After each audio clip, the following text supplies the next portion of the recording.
Aujourd'hui, ça va contraster avec le dernier van que je t'ai présenté. On est dans le van aujourd'hui. Ça va contraster avec le dernier que je t'ai présenté qui... Voilà, il y en a certains qui ont dû avoir du mal à avaler leur déjeuner ou leur souper. Celui-ci, on va être sur quelque chose de plus terre à terre, on va dire. Voilà, on va être dans quelque chose qui va être un peu plus dans l'actualité. C'est que là, on part sur un fourgon. D'apparence, c'est un fourgon de livraison. Voilà, on va dire, à peu de choses près, tu verras, on est sur un fourgon de livraison. Donc on est sur un fourgon qui peut stationner sur un parking dans lequel tu peux dormir en cachette.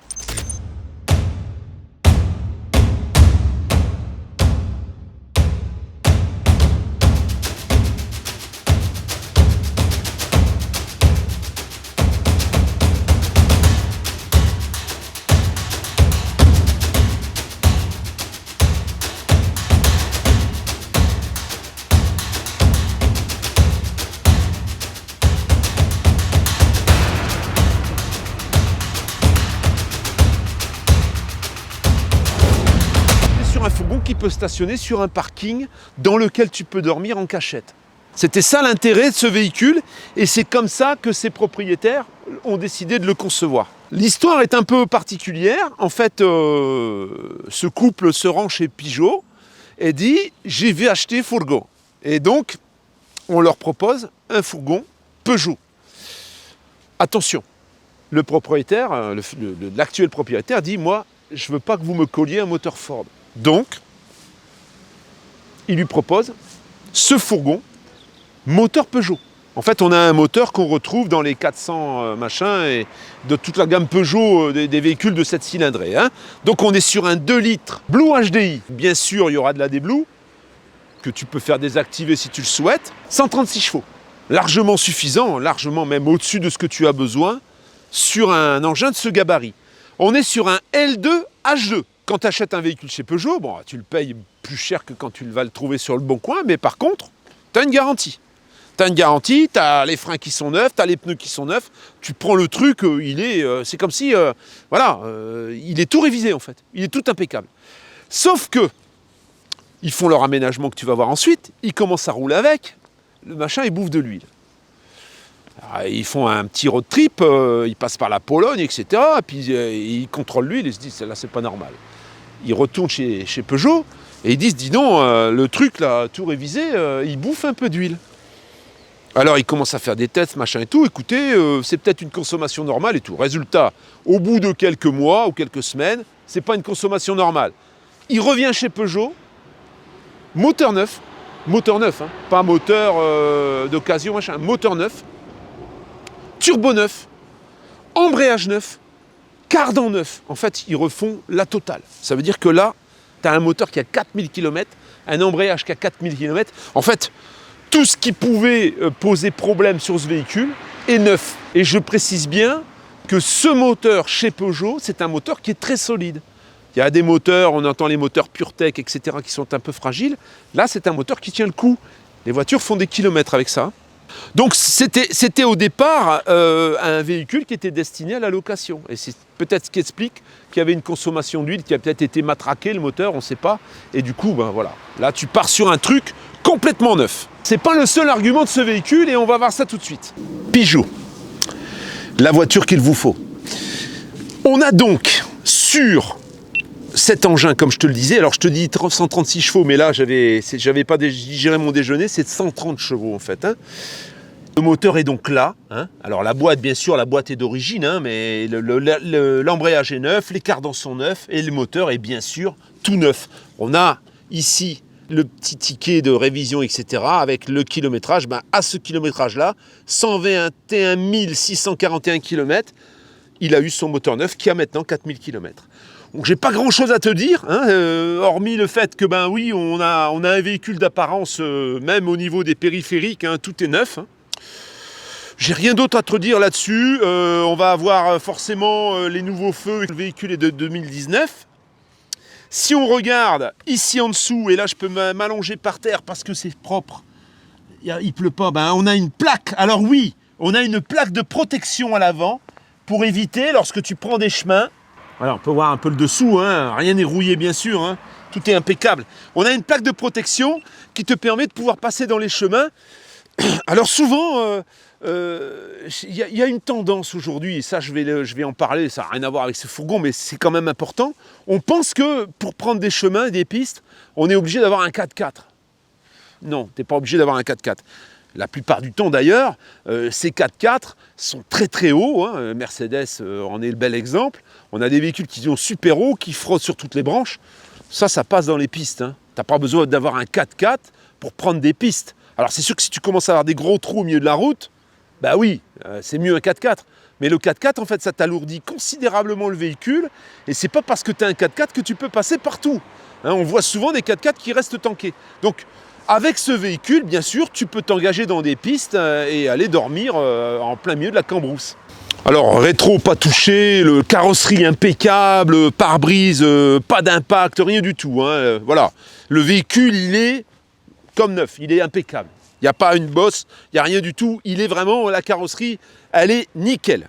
Pneus, eh bien, comme je te l'ai dit, c'est des pneus qui ont maintenant 10 000 km. Hein. Alors, on est sur des pneus, bien sûr, 4 saisons. Hein. Les freins ont été remplacés lors de l'achat, donc les 15 000 km. Hein. Disques et plaquettes, je pense. On voit les disques un petit peu ici. Il y a une légère bordure. Usure qui rentre dans les tolérances, qui est très faible. Hein. Et ensuite, tu peux voir le passage de roue, hein, pas de traces de peinture, tout est impeccable, hein, c'est propre, il n'y a pas de souci. Alors le côté, quand tu le vois, c'est un fourgon en fait, hein, c'est un fourgon de livraison. Hein, c'est la poste qui vient te livrer Colissimo et compagnie. Hein. Donc bon, en stationnement, tu stationnes ça dans la rue, là, tu regardes ça, il n'y a personne qui va penser que dedans tu fais dodo. Hein. Et c'est là le gros intérêt d'ailleurs. L'arrière du véhicule, forcément, c'est vitré. Hein. Ici, c'est vitré. C'est des vitres qui sont dégivrables. Hein. Tu as les fils chauffants là, hein, pour dégivrer la vitre si toutefois tu as de la buée. On a les radars de recul ici. Donc pour manœuvrer, c'est vachement pratique. 5,41 m, hein, donc on est largement en dessous des 6 mètres. Mais malgré tout, si tu dois reculer, c'est quand même pratique. Hein. Et alors un attelage, cet attelage, la poste, ça vaut 1 200 € quand même. Hein. Voilà, donc ça c'est livré avec, le propriétaire ne récupérera pas l'attelage. Et en dessous, donc tu peux voir, on va avoir la roue de secours qui est toute neuve. Et puis tout est impeccable. Hein. En dessous, forcément, c'est un fourgon neuf hein, presque. Hein. Il est très très propre. Hein. À l'arrière, en plus des radars de recul, tu vas avoir ici, on ne la voit pas ici à travers parce qu'elle est derrière la vitre, on va avoir une caméra. Et cette petite caméra, elle va te permettre de... tu mets ton téléphone sur ton tableau de bord et avec le téléphone, tu n'as pas besoin d'écran en fait. C'est le téléphone qui va te faire caméra de recul. Tu peux même le laisser allumer quand tu roules si tu veux visionner ce qui se passe derrière. Voilà, donc c'est plutôt pas mal. 1,5 tonne de charge utile, c'est un 3,5 tonnes et tu peux remorquer 2,5 tonnes avec l'attelage. Hein. 2,5 tonnes, tu peux remorquer une bagnole, tu peux remorquer un van pour les chevaux, tu peux remorquer une caravane, ce que tu veux quoi. Sur le côté, eh bien, on a une vitre Carbest. Donc, je sais qu'il y a Gruau qui fait le même type de vitre, mais là, c'est du Carbest. C'est pas plus mal, ça doit être meilleur marché en plus. Et alors, bien sûr, hein, tu as, voilà, hein, vitre coulissante. Hein. Et là, encore une fois, rien en apparence peut dire, à part le marchepied qui est à l'extérieur, mais que tu vas rentrer, rien ne peut dire qu'il y a quelqu'un qui campe dans le véhicule. Hein. Ça, c'est plutôt sympa. C'est en fait le problème aujourd'hui du van, et là, on commence à le comprendre, et c'est pour ça qu'il y en a autant sur le marché, tu n'as aucun avantage. Quoi qu'on puisse dire dans les commentaires, tu n'as aucun avantage visuel à avoir un van. Aucun. Et là, il y a même maintenant des endroits qui sont interdits aux vannes et pas aux camping-cars, tu vois, des parkings. Parce que le van, en fait, on a cru qu'en achetant un van, on allait passer inaperçu et qu'on allait pouvoir se garer partout. Non. Non. Quand tu as un van, clairement, on voit que tu vis dedans, que tu dors dedans, et on ne te laisse pas stationner au même titre qu'un camping-car. Donc, moralité, le van, le but, c'était de faire un truc passe-partout, un peu comme ça. Ça, c'est un van qui peut dormir partout. Un van comme on les voit aujourd'hui, gris mat, avec des bordures noires, des rampes de phare, des vitres partout, je suis désolé, c'est un camping-car. C'est la même chose, c'est traité de la même façon. Là par contre, oui, tu peux stationner en plein centre-ville et personne ne va te voir. Alors il y a quand même, sur le toit, et tu le verras à la caméra 360, quelque chose qui va le distinguer d'un fourgon, c'est son lanterneau. Hein, et c'est la seule chose qui te permettra de dire « Ah, il y a peut-être anguille sous roche ». Tu vois, pour que tu puisses voir au loin, voilà. Quand tu es loin, regarde, alors bon là il est ouvert, mais s'il est fermé, il y a ça, il y a le panneau solaire, tu vois. Et le lanterneau qui est ouvert, mais si le lanterneau est fermé, déjà il dépasse un peu moins. L'entrée, donc l'entrée, on va pas visiter tout de suite l'intérieur, je vais d'abord te faire visiter le poste de conduite, tout simplement pour te montrer que, ben oui, il y a une large porte forcément, un petit peu comme sur tous ces engins, et c'est souvent le gros intérêt lorsque tu es stationné quelque part où tu as un site magnifique à visionner. On a bien sûr la moustiquaire qui permet d'occulter, d'être tranquille et puis de ne pas subir les moustiques. Hein. Je vais te signaler, je vais t'informer que ce n'est pas un aménagement qui a été fait homemade à la maison, c'est un aménageur, c'est ID-Camp qui a fait cet aménagement, très pratique, tu vas le voir, qui est complètement démontable. En un petit quart d'heure, tu le transformes en fourgon. Hein. Et c'est ça le gros avantage, on en parlera après. Donc ce véhicule, tout simplement pour revenir à ça, c'est que le véhicule n'est pas en VASP Caravane, il est considéré comme un fourgon. On a d'ailleurs gardé la cloison, on va le voir à l'intérieur.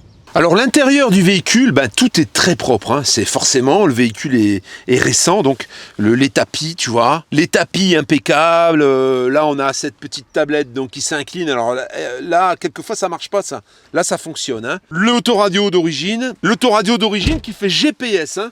En plus, c'est un véhicule qui est optionné parce que tu vois, on a les rétros qui sont électriques, qui rentrent électriquement, les vitres électriques, ça c'est quasiment tout le temps, la fermeture centralisée, le kit main libre, les commandes au volant, et puis bon, bah voilà, après c'est un utilitaire, mais plutôt sympa quand même. Hein, le petit porte-gobelet qui est ici maintenant, les deux boîtes à gants avec la boîte à gants réfrigérée, la petite imposte là, tu vois, où tu peux mettre des affaires, plutôt pratique aussi. Les plafonniers, tout est nickel, tout est propre. C'est un véhicule non fumeur. Et là, on a la séparation avec une petite vitre qui communique avec l'arrière, tu vois. C'est un 3 places carte grise. Donc on a un siège et 2 sièges ici. Tu vois d'ailleurs qu'on a mis un petit ressort parce que de temps en temps, ils doivent transporter leurs petits-enfants. Et là, on a la magnifique sacoche nomade. Il en reste, Eva, il lui en reste encore si tu veux en acheter une. Elles sont en promotion, n'hésite pas. Ça, c'est la petite minute partenariat. C'est impeccable. Franchement, le véhicule est impeccable. J'ai rien de spécial à te montrer, sauf que on s'attrape le manche, là, tu vois, ici. On a mis un système pour éviter de se faire voler le véhicule. Donc, ça vient s'accrocher au volant. On peut pas tourner la direction. C'est une sécurité. C'est Artago qui fait ça, tu vois. C'est fixé sur les fixations du siège. Et là, ça vient limiter l'utilisation de la direction. Donc, on ne peut pas te voler l'engin. Hein. On voit qu'il y a le dégivrage. Ça, c'est pour le dégivrage arrière. On voit qu'il y a l'anti-patinage déconnectable. Hein. Contrôle de trajectoire, etc., qui est déconnectable quand tu fais du chemin éventuellement, ou que tu es un peu embourbé. On a quand même, s'il y a un truc intéressant, c'est qu'on a le régulateur de vitesse. Ah, c'est intéressant, c'est un point sur lequel, sur les utilitaires, c'est pas systématique. Hein. Un petit détail, il est équipé d'une alarme. On a ici une alarme volumétrique, et on a ici, donc avec la télécommande, hein, alors le boîtier il est caché, je ne sais pas où, on a une alarme au moment où on te déplace le véhicule, hein, si par exemple il venait à être soulevé ou déplacé, eh bien ça sonne. Hein, on a un petit, tu vois, regarde, là la télécommande est là, et regarde. Tu vois, tu s'est éteint, tu t'es allumé, tu t'éteins, tu t'allumais. Tu t'éteins. Ça c'est intéressant aussi, c'est une belle petite option aussi qui coûte quelquefois un peu d'argent. Cet aménagement donc, au moment où ils achètent le véhicule, ben, ils l'emmènent chez donc ID-Camp et ID-Camp fait un devis. C'est pour te donner une idée. Hein. On parlera du prix du véhicule après, mais un aménagement avec l'isolation tout fini comme il est là, ça vaut environ 15 000 €. Tout compris. Ça veut dire qu'on a isolé à l'Armaflex, tous les murs sont isolés à l'Armaflex, le sol est isolé à l'Armaflex également, le plancher, les meubles, les couchages, les toilettes, le frigo, tout est dedans. Hein. On a rajouté quand même une EcoFlow Delta 2. C'est ce qui va te permettre d'avoir le courant dans ce véhicule. Et on va avoir 2 fois 100 watts pour recharger l'EcoFlow. Donc l'EcoFlow est intégrée et c'est elle qui va faire l'énergie dans ce véhicule. Voilà, hein, tout est... Voilà, je ne vais pas t'ouvrir tous les placards, mais pour te montrer un petit peu comment ça se passe. Là, par exemple, ça vient descendre ici, tu vois. ça vient descendre, ou ça s'enlève carrément ça. Donc t'enlèves le plateau, t'enlèves les deux pieds, et ensuite la table vient se poser ici pour faire le couchage principal. Donc le couchage principal qui fait 197 par 170. C'est énorme. Et alors tu vois en dessous à chaque fois, on a les rangements, hein. Là on peut y ranger des choses des deux côtés. Alors c'est du bien solide, hein, tu vois. L'épaisseur là du bois, tu vois, c'est bien solide, c'est bien costaud. Donc le plateau de table qui fait le lit. Et là-dessus, on va avoir un autre couchage. C'est pour ça qu'on a les 3 couchages pour les 3 places carte grise qui va te permettre de faire dormir éventuellement un enfant. Ou voilà, on doit avoir 175 par 90. Donc on peut faire dormir un enfant et même un petit adulte comme Eva par exemple, qui fait 1,57 m. Donc on a vraiment de la place. Et ensuite, bien la finition, alors l'Armaflex entre la structure du véhicule, ensuite un panneau en peuplier, et ici, tu vois, une feutrine, un tissu, un feutrine un peu comme une moquette, très agréable au toucher, un peu de partout d'ailleurs, même ici. Tout est optimisé, hein. Le dessus de la cabine, on a mis des rangements, tout reste, des rangements, donc c'est des petits paniers, voilà, qui peuvent te permettre de ranger tes affaires, tout ce que tu as besoin. Il y a le rideau pour fermer la vitre qui est ici, un petit rideau en espèce de suédine, tissu suédine un petit peu, tu vois, sympathique. Des petits meubles là où tu peux mettre tes affaires également. On est dans un fourgon, hein, on n'est pas dans un camping-car où tu emmènes toute ta vie, hein. Je peux remarquer également les magnifiques tasses nomades. On n'en a plus, hein, donc c'est pas la peine de les commander, je crois qu'elle a tout liquidé. Le frigo, c'est un frigo, hein, qui est à compression et qui va être branché sur cette Delta 2 qui est connectée donc au panneau solaire. Donc elle est connectée également par la prise d'allume-cigare pour pouvoir être rechargée ou avec la batterie ou avec l'alternateur, hein, avec l'allume-cigare, ou éventuellement avec les panneaux solaires. Et ici donc, les toilettes. Voilà, c'est des toilettes chimiques, hein. Ça fonctionne de la même façon qu'un toilette à cassette, sauf que tu enlèves la base du toilette et tu vides comme une cassette en fait, hein, et ça a à peu près le même volume, hein. On a vite fait le tour, parce que c'est pas très grand non plus, hein, on est sur un L2H2, mais on a tout ce qu'il faut, quoi. Et alors la douche, tu vas me dire, il n'y a pas de douche. La douche, c'est une douche Décathlon qui se met à l'extérieur. Petite douche Décathlon, tu vois, qui est ici. Et c'est vrai que là, si on avait mis une douche, tout de suite, ça prenait une autre dimension, et on part sur des aménagements ensuite trop coûteux. Et puis là, il passe le contrôle technique comme il est. Là, si tu le passes comme ça, là, c'est pas un VASP, c'est pas une caravane, ça. Donc, il est considéré comme un fourgon. On a gardé là. Tu n'es même pas obligé de démonter l'aménagement. Nous voilà donc à l'arrière du véhicule. Alors, comment ça se passe? Bon, là, c'est la dinette. Ça, c'est l'évier. Ça, c'est la vaisselle, hein. Là-dessous, tu as 25 litres d'eau dans 2 bidons, en fait. Mais tu peux très bien mettre un seul bidon. Bon, 2 bidons, c'est bien parce que au moins, t'as pas... la manutention est plus facile, hein. Donc, tu ouvres, attends, tu ouvres, voilà, tu ouvres, regarde. Et là, tu as les 2 bidons, voilà, tu as les 2 bidons. Tu as le rangement, et du coup, tu as la petite douchette. Tu vois, ici, là, pour faire la vaisselle, avec une pompe électrique. La pompe, elle est là, tu vois. Tu appuies là sur le bouton, et l'eau, elle coule. Sous ça, ça rentre. Alors, c'est bloqué, hein. Tu as des rails, voilà. C'est bloqué. Bien attention à ton tuyau, voilà. Et hop, c'est rentré, tu vois. Ça se verrouille. Tu claques un peu, ça se verrouille. Ici dessous, tu vas avoir, regarde bien, aussi un rangement. Donc là, il y a un bac dedans. Et ça s'enlève. Ça se coulisse par le dessus, ça fait guillotine. Si toutefois tu veux des rangements accessibles, tu peux enlever cette planche. Bien là, ici, c'est pour la cuisine, hein. Donc pour faire la cuisine. Ça vient se ranger ici en dessous, c'est à gaz. Et là, voilà, là tu vois, tu as une petite boîte. Là, tu as tes boîtes de rangement dans lesquelles tu ranges tes affaires. Tu peux enlever la boîte, tu peux ranger, tu fais un peu comme tu veux, hein.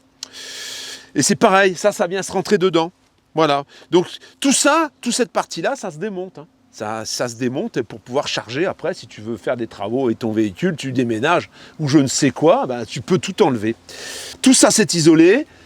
Tu vois, c'est habillé, hein. Et là, tu as un rideau occultant également, des 2 côtés. Ça veut dire qu'au moment où tu te réveilles, si tu veux regarder dehors, tu ouvres tes rideaux et puis tu peux regarder. Alors à chaque fois, on On a ici dans le lit, je ne t'ai pas montré, mais on a des petits plafonniers, des petites liseuses qui fonctionnent à pile, hein, bien sûr. Ça évite de faire des câblages importants et au moins quand tu démontes, bah, tu peux tout enlever. Et au-dessus, ben voilà le couchage, hein, on peut voir le lanterneau, hein, mini équille, et on peut voir là, ici, il y a un éclairage. Ça, par contre, ça fonctionne avec l'EcoFlow. Voilà. Toute l'électricité qui est là, ça fonctionne avec l'EcoFlow. Ça, par contre, c'est la lumière d'origine du fourgon. T'as tout, en fait. T'as tout. Tout est assez simple, en fait, de conception. Il n'y a rien de très compliqué. Tout est gérable très facilement. Et tu peux tout enlever. En fait, on en parlera après, mais l'avantage de ce véhicule, c'est un véhicule multifonction. Ce n'est pas un véhicule que tu vas utiliser que pour aller camper. Que pour aller la semaine, si tu as besoin de charger des choses, tu ne vas pas charger du béton dedans, hein, tu ne vas pas charger des choses sales, mais si tu as besoin de t'en servir, bah, tu peux très bien tout enlever et t'en servir pour bosser. Même pour aller bosser si tu veux, sans l'aménagement. Tu peux enlever cet aménagement. Voilà, en mode couchage donc. En même pas 2 minutes, 3 minutes, c'est fait, tu vois. Tu peux voir l'énorme lit que ça te fait. Et en dessous, tu vois, on a enlevé les 2 pieds, on a mis la table à la place, et voilà. Nous voilà avec le couchage. Et alors, je vais fermer, tu vas voir, on va se mettre dedans. On va se mettre dedans. Et là, on est incognito. Là, je suis incognito dans mon véhicule. Alors, les vitres sont fumées, hein, donc quand tu n'as pas la lumière, on ne voit pas, tu vois. Je suis incognito, je suis tranquille. Tout reste, hein. Ça reste, hein, pour regarder la télé si tu veux regarder sur une tablette. Tu as de quoi poser tes affaires. Tous tes ports USB sur l'EcoFlow pour pouvoir charger ce que tu veux. Et tu es bien là. Là, tu es à l'abri, tu es en cachette. Tu as aussi le rideau qui vient se baisser pour que ça fasse occultant. Voilà, et tu es tranquille. Et là, tu vois, ça s'est ouvert, mais du coup, on a une ventilation naturelle. Super, franchement, impeccable. Et tout isolé à l'Armaflex.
Conclusion, regarde un peu, ça on te le laisse, hein, ça regarde. Regarde, ça c'est deux, il y en a 2 comme ça, regarde. Voilà, et hop là, tu vois, si tu veux t'appuyer là, confortablement, voilà, on est bien, on est confortable. Je t'ai pas dit, mais derrière la porte coulissante, donc quand elle vient se fermer ici, là où tu es en train de me regarder, il y a un rideau occultant aussi. Il y a un rideau occultant comme les autres, hein. Donc tu peux tout occulter, tu peux te retrouver dans le noir complet. Ça, c'est le seul lanterneau, donc il dépasse pas beaucoup. Quand tu es au sol, si tu n'es pas à l'étage, le lanterneau rentré, tu le vois pas, hein. Et alors les petites lumières qui sont ici au-dessus, là, ça ici c'est tactile, ça tu vois. Mais ça a son maître, ça veut dire que moi, il m'aime pas et du coup il marche pas. Voilà, tu vois. Ah, tiens, voilà, regarde, voilà, c'est tactile. Voilà. Vient la conclusion. Alors la conclusion, je te l'ai dit, je t'en ai déjà un peu parlé. Ça, c'est un van que tu peux utiliser comme un van. Ça veut dire que tu vas vraiment pouvoir aller dans des endroits. Alors, tu vas me dire, il est haut. Oui, mais il faut quand même pouvoir te tenir debout à quatre pattes. Après, tu achètes un trafic. Hein. Là, on est en L2 HD, donc on a une bonne hauteur, tu vois. Regarde, moi je me tiens debout, je fais un 85. Son propriétaire fait plus d'un 90. Et puis ben, lui, ça lui permet, si vraiment il voulait peindre le plafond, il peut mettre de la peinture et il peint le plafond avec ses cheveux. Mais voilà, il arrive, il rentre en fait. Il n'est pas obligé de se baisser. L'avantage d'un van, et c'est là où les constructeurs l'ont pas compris, mais les constructeurs, ils ont envie de les vendre, donc il faut qu'ils claquent, il faut qu'il soit beau le van. Mais l'avantage au départ, par rapport au camping-car, c'est de pouvoir aller n'importe où. C'est de pouvoir aller n'importe où sans subir les restrictions. Alors tu vas me dire, si tout le monde se met à faire ça, bah, ce sera la même chose. Sauf que on est plus sur un achat, il y a du visuel, et quand on achète un van, ben on l'achète pour son visuel. Et là, un van qui va ressembler à un fourgon, ben forcément, si les constructeurs se mettent à proposer des vannes qui ressemblent à des fourgons, sans fenêtre, sans rien du tout, ils vont faire beaucoup moins de ventes. Il y en aura certains d'entre vous qui vont les acheter, mais il y en aura beaucoup qui vont dire « Attends, tu rigoles, hein, moi je veux pas de ça, je veux un truc qui a de la gueule. » Voilà. Bon, ça veut pas dire que celui-là a pas de gueule, mais il passe comme un fourgon en fait. De l'extérieur, c'est un fourgon, ni plus ni moins. C'est ça qui va être son gros avantage, l'avantage le plus intéressant. Le second avantage, c'est que tu peux tout démonter très vite. En 15 minutes, tu as tout dégagé. Hein. Le troisième avantage, c'est que tu vas pouvoir dormir à 3. Voilà, tu as tout le confort, hein, tu as tout ce qu'il te faut. Et pour aller barouder, pour aller dans des petits endroits sympathiques, il n'y a pas mieux en fait. Il n'y a pas mieux. Hein. Le fait qu'en plus ce soit pas trop bas, il y a une plaque de protection à l'avant et tout, tu peux t'engager dans les chemins, tu peux aller camper au milieu de la cambrousse, au milieu de la forêt, tu vas pas éveiller les soupçons, tu vas être tranquille. Hein. Je t'ai parlé du coût de l'aménagement, il y en a pour 15 000 €. Il y a également le coût de l'achat du véhicule, et le véhicule à l'achat, un véhicule qui à l'achat, chez le concessionnaire Peugeot, valait 22 000 €. Donc tu rajoutes les 22, plus les 15, tu arrives à 37. Le gros avantage également et la grande chance que les propriétaires ont eu au moment où ils ont acheté ce véhicule, c'est qu'il y a eu ce problème de moteur. Ça a occasionné le remplacement du moteur, du turbo, de l'embrayage, des cardans. Du coup, tu pars à 9 en fait. Hein. Voilà, tu pars à 0. Là, vraiment, 4000 km pour tout ça, c'est comme si tu achetais quasiment... alors, il y a l'usure des trains roulants, mais c'est des véhicules qui font que du goudron. Hein. Donc, on va même pas en parler. Alors, à combien on va te le vendre? Déjà, pourquoi ils le vendent? Ça, c'est intéressant de le dire. Pourquoi ils le vendent? C'est que madame est à la retraite et monsieur, il est à la retraite là en juillet. Alors, c'est des gens qui habitaient dans une maison, en fait, qui habitaient, parce que je vais te expliquer la suite. Ils habitaient dans une maison et aujourd'hui, ils ont décidé d'arrêter tout ça. Donc, ils viennent de signer la maison, ils l'ont vendue, ils viennent de vendre, ils vendent leur voiture, ils dégagent leur voiture également, et ils vendent ce qui leur permettait de voyager pour acheter un véhicule pour y vivre, à l'année. Voilà. Ils sont tentés par l'aventure de la vie nomade. Ça fait un moment qu'ils baladent avec ce véhicule et puis avec d'autres. Hein, et ils ont eu l'occasion de tester plusieurs véhicules. Et ils se sont dit, on achète un camping-car et on largue les amarres. C'est pour ça que ce véhicule est en vente. Alors, ils sont conscients qu'ils ne récupéreront pas l'argent qu'ils ont mis dans le véhicule, forcément. Et donc, on a discuté du prix auquel on évaluait ce véhicule et dans quelles conditions il serait vendable. Et on a déterminé le prix à 33 000 €. Ce qui est une super affaire.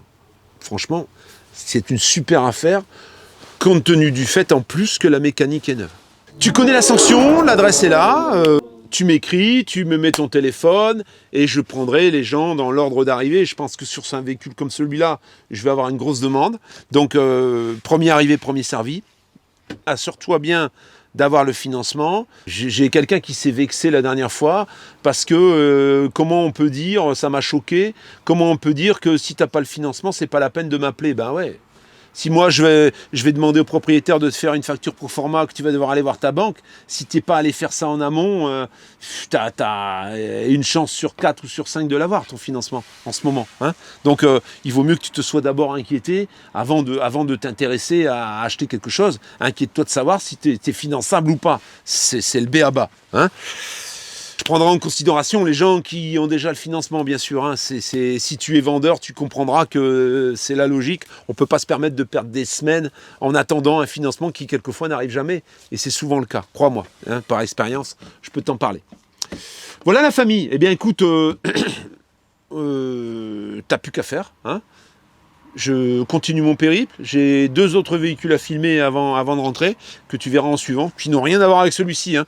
Chaque véhicule que j'ai filmé pendant ce trip, c'est des véhicules différents. Tu vois, le dernier véhicule que tu as vu, le fourgon, c'est la démesure, hein, surtout au niveau des tarifs et du travail fait dedans. Là, ici, on est sur quelque chose de beaucoup plus terre-à-terre, concret et terre-à-terre. Donc ça va vraiment pour les gens qui ont envie de barouder et qui ne veulent pas fréquenter les endroits payants et ils veulent stationner de partout. Ça, c'est un véhicule qui est fait pour ça. Ceux qui suivent derrière, c'est complètement autre chose. Hein, voilà. Ciao, à tout bientôt. You make me lose my mind like all the time. It's still